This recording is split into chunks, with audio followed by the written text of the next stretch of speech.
Hello everyone, nice to see you again in today's lesson.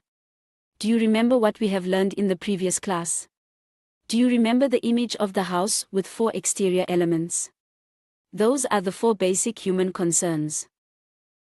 The foundation of the house is the introspective aspects. The 2 walls are our health and social relationships. Finally, the roof is our financial status. Finance helps us fight against the storm. The 7 interior parts of the house are the 7 comprehensive wealth: wisdom, quality, mental state, personality, capability, physical ability, material ability. We can divide these parts into 2 groups, material and immaterial. These 2 groups are closely related. In this 3rd session, we will learn the 4 principles we will apply throughout our learning journey.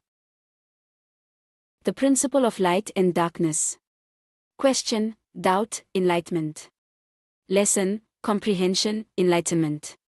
And the principle of the circle of knowledge. You must have felt a bit dizzy by now, right? Rest assured, things are not as complicated as you think. Let's start with the first principle of light and darkness. Imagine there's a room full of darkness. It symbolizes the problems that you face in life. The darkness wraps around you as the way it fills the whole room. How can we light up this room? This question is quite tricky, so you have 10 seconds to think about it.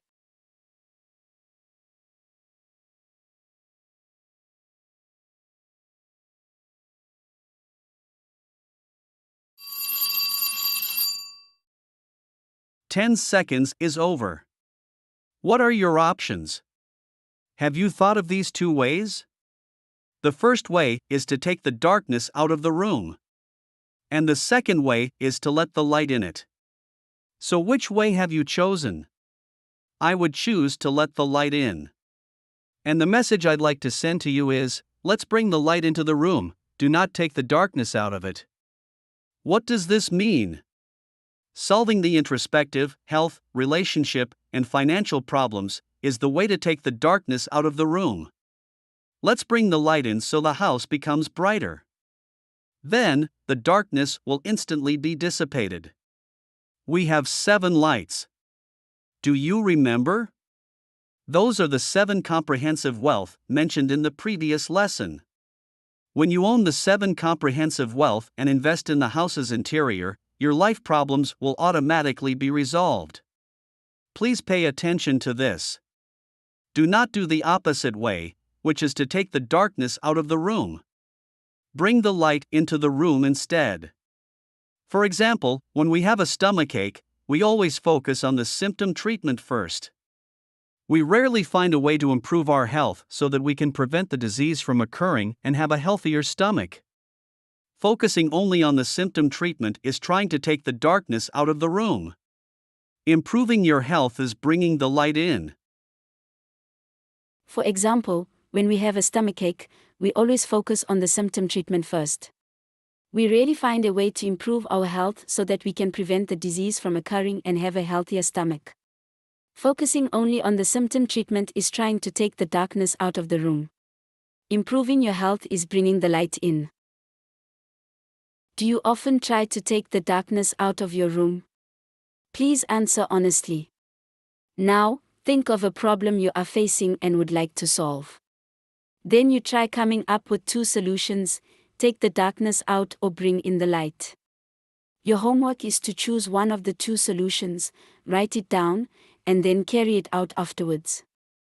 Goodbye, light and darkness.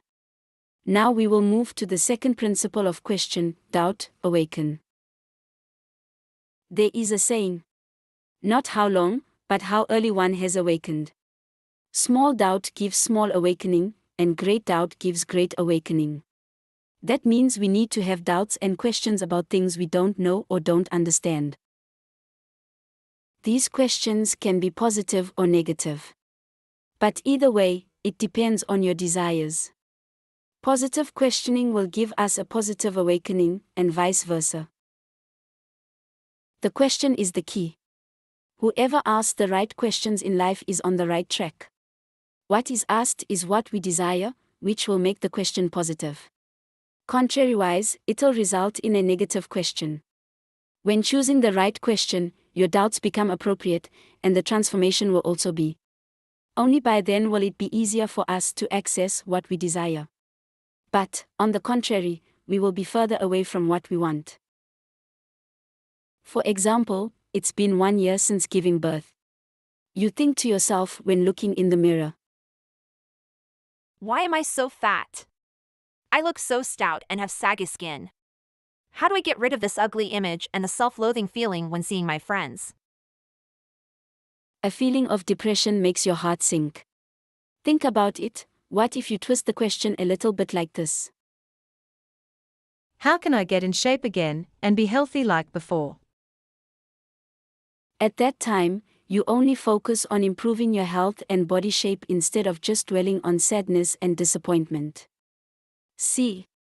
Just by changing the question's direction in a positive way, which leads to your desires, you can revive your spirit and create motivation to take action and make positive changes. Second example, what goes through your mind if you have a child studying with his back bent and his face close to the table? Why is he sitting like that all the time? He'll hurt his eyes and his back sooner or later.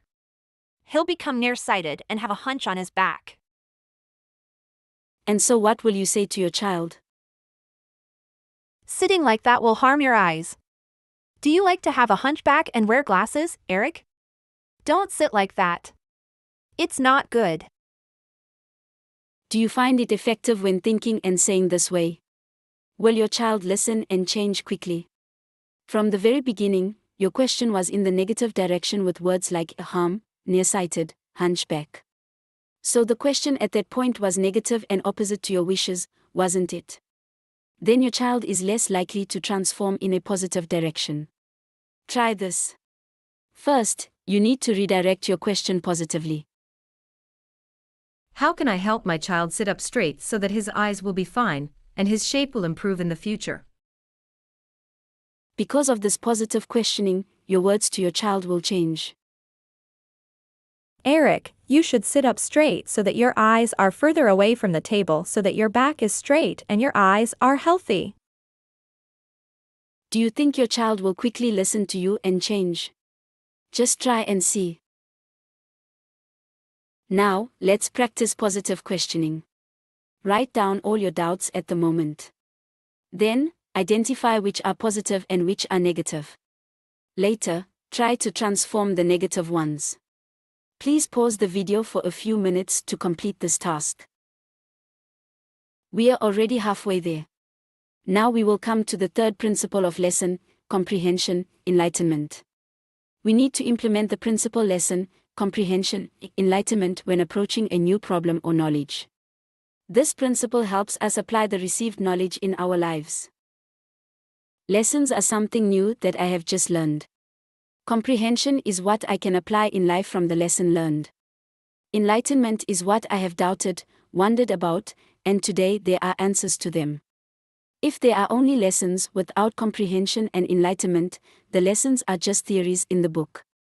Just like eating without chewing, chewing without swallowing, swallowing without digesting, the lessons are there, but they will mean nothing without thinking, questioning, and ultimately application. That is what learning is all about.